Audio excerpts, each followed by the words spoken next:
उम्मीद है आप सब लोग खैरियत से होंगे। आज हम फिज़िक्स की जो न्यू डिस्कवरीज़ हैं उन पर बात करने जा रहे हैं और फिज़िक्स के बहुत ही इंटरेस्टिंग फैक्ट्स के बारे में और कायनात के बहुत से राज़ों के बारे में।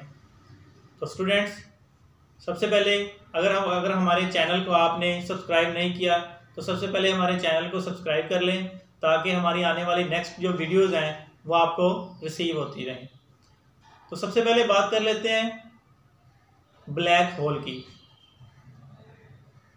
बहुत टाइम पहले आइंस्टाइन, उसके भी व्यूज़ ब्लैक होल पर बहुत से मौजूद हैं।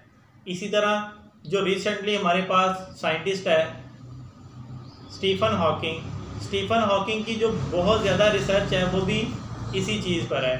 और स्टीफन हॉकिंग की जो रिसर्च है वो थ्योरी ऑफ रिलेटिविटी, टाइम और स्पेस पर भी मौजूद है। लेकिन आइंस्टाइन के व्यूज़ के मुताबिक ब्लैक होल कायनात के अंदर जो है एक मौजूद है। और साइंस का ये कहना है कि आप सल्लल्लाहु अलैहि वसल्लम जो कि मेराज पर गए थे, तो बेसिकली वो इस कायनात के इस ब्लैक होल के ज़रिए ट्रैवल करके एक कायनात से दूसरी कायनात के अंदर गए थे। और ये भी कहा जाता है कि हुज़ूर अकरम सल्लल्लाहु अलैहि वसल्लम जब यहाँ से ट्रैवल करके गए हैं तो वो बुराक पर गए हैं।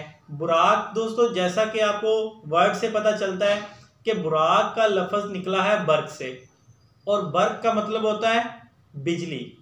इसका मतलब ये है कि बुराक जिसकी बात की जाती है कि आप सल्लल्लाहु अलैहि वसल्लम उस बुराक के ऊपर बैठकर तशरीफ़ लेकर गए थे यहाँ से मिराज पर।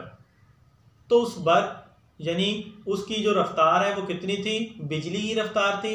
और हम जानते हैं कि बिजली की जो रफ्तार होती है वो हमारे पास कितनी होती है? 3 लाख किलोमीटर पर सेकंड। इतनी रफ्तार के साथ जो है वो ट्रैवल करके यहाँ से गए।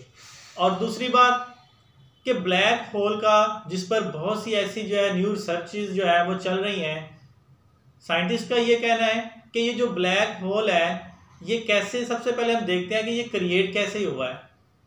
तो स्टूडेंट्स, हम जानते हैं कि जो हमारे पास स्टार्स होते हैं उनके अंदर जो है वो रिएक्शंस होते हैं, और रिएक्शंस के नतीजे में स्टार्स अपने अंदर से कंटिन्यूसली जो है वो एनर्जी को रेडिएट कर रहे होते हैं। लेकिन जब वो सारी एनर्जी अपनी रेडिएट कर लेते हैं तो वो वहाँ पर क्या हो जाते हैं? स्टार डेड हो जाते हैं। तो उसके नतीजे में, स्टार्स डेड होने के नतीजे में वहाँ पर एक क्या हो जाता है? ब्लैक होल क्रिएट हो जाता है। उसको कहा जाता है ब्लैक होल। अब दूसरी बात इंतहाई इंटरेस्टिंग ये है कि आइंस्टाइन का ये कहना था कि ये जो ब्लैक होल है इसके अंदर कोई ऐसी 3 सुपर पावर मौजूद हैं जो इस पूरी कायनात को चला रही हैं। लेकिन इसके बाद ही आने वाला जो साइंटिस्ट है स्टीफन हॉकिंग, उसका भी ये व्यूज़ थे कि इसी ब्लैक होल के अंदर वाकई में कोई ऐसी पावर्स हैं जो कि इसको कंट्रोल कर रही हैं, इस कायनात को। लेकिन अकॉर्डिंग टू स्टीफन हॉकिंग, इसके अंदर, इस ब्लैक होल के अंदर एक ऐसी सुपर पावर मौजूद है जो कि इस पूरी कायनात को चला रही है। तो स्टूडेंट्स, जैसा कि आप जानते हैं कि आप सल्लम का जो वाक़या मिराज है उसमें ये भी कहा जाता है कि जब आप सल्लम यहाँ से ट्रैवल करके गए हैं तो उस वक़्त कायनात जो है एक दफ़ा रुक गई थी। तो साइंटिस्ट ये कहते हैं, साइंस ये कहती है कि हमारे पास जब भी कोई चीज़ स्पीड ऑफ लाइट के साथ ट्रैवल करती है तो हमारे पास जो ऑब्जेक्ट है और वो जो कायनात है, वो टाइम जो है वो क्या हो जाता है? वो रुक जाता है, स्लो डाउन होता है, डिले हो जाता है। टाइम डायलेशन का फैक्टर जो है वो इसके अंदर मौजूद होता है, जिसको हम सेकेंड ईयर के अंदर जो है अपने चैप्टर के अंदर डिस्कस करेंगे, टाइम डायलेशन फैक्टर क्या होता है। और अब देखें कि यहाँ पर भी ये बात की जाती है कि आप सल्लल्लाहु अलैहि वसल्लम जब वाक़या मिराज पर सफ़र करके गए, मिराज पर जाते हैं तो उस वक़्त सहाबा इकराम जो है वहाँ पर मौजूद होते हैं आप सल्लल्लाहु अलैहि वसल्लम के करीब, और आप सल्लल्लाहु अलैहि वसल्लम के सजदे के अंदर जाते हैं। और जब वो वापस उठते हैं तो उस वक़्त एक शेल्फ पे एक गिलास पड़ा होता है और वो गिलास जो है वो शेक कर रहा होता है। और जब आप उस सजदे से उठते हैं तो उस वक़्त वो जो गिलास है वो उसी तरह से शेक कर रहा होता है। अब सहाबा कराम जो है वो पूछते हैं कि आप तो अभी जो है आप पहले सहाबा कराम से अर्ज करते हैं कि मुझे कितनी देर हो गई है सजदे में गए हुए, तो वो फरमाते हैं कि अभी आपको थोड़ा ही टाइम गुजरा है। तो आप फरमाते हैं कि मुझे बहुत ज़्यादा देर हो गई है। बाज़ जो है रवायत के अंदर 30 साल आता है, बाज़ रवायत के अंदर 35 साल आता है कि इतना अरसा हो गया है मुझे गए हुए। तो इसका मतलब क्या है कि यहाँ पर सहाबा कराम के लिए टाइम क्या हो गया, डिले हो गया। सहाबा कराम को लग रहा है कि टाइम रुक गया है, लेकिन आप जो है इतनी जल्दी से वहाँ पर इतना दूर सफ़र करके वापस आ चुके हैं। तो दोस्तों वाकई इसको हम कहते हैं थ्योरी ऑफ रिलेटिविटी। तो स्टीफन हॉकिंग जो है उसकी भी इसी चीज़ पे रिसर्च है, और उसकी डेथ की वजह भी आप जानते हैं कि उसको मोटर न्यूरॉन की बीमारी थी, जिसकी वजह से हम कहते हैं कि वो हार्ट के ऊपर, दिल के ऊपर जो है वो जरसूमे होते हैं जिन्हें हम मोटर न्यूरॉन्स कहते हैं। अब उसकी वजह से उसकी जो है वो डेथ हो जाती है। तो इसी तरह के बहुत से जो फैक्ट्स हैं, जो साइंस की रियलिटीज़ हैं स्टूडेंट्स, वो हमारे सामने मौजूद है। जैसा कि आप जानते हैं कि हमारे पास अकॉर्डिंग टू आइंस्टाइन E=mc² होता है।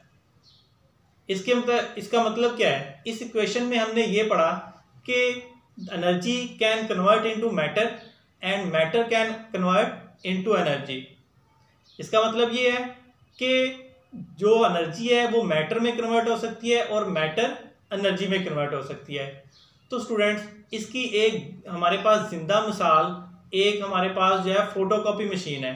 तो फोटोकॉपी मशीन के अंदर आपने देखा होगा कि हम एक साइड से जो है हार्ड कॉपी को रखते हैं और उसको कन्वर्ट करते हैं सॉफ्ट फॉर्म के अंदर।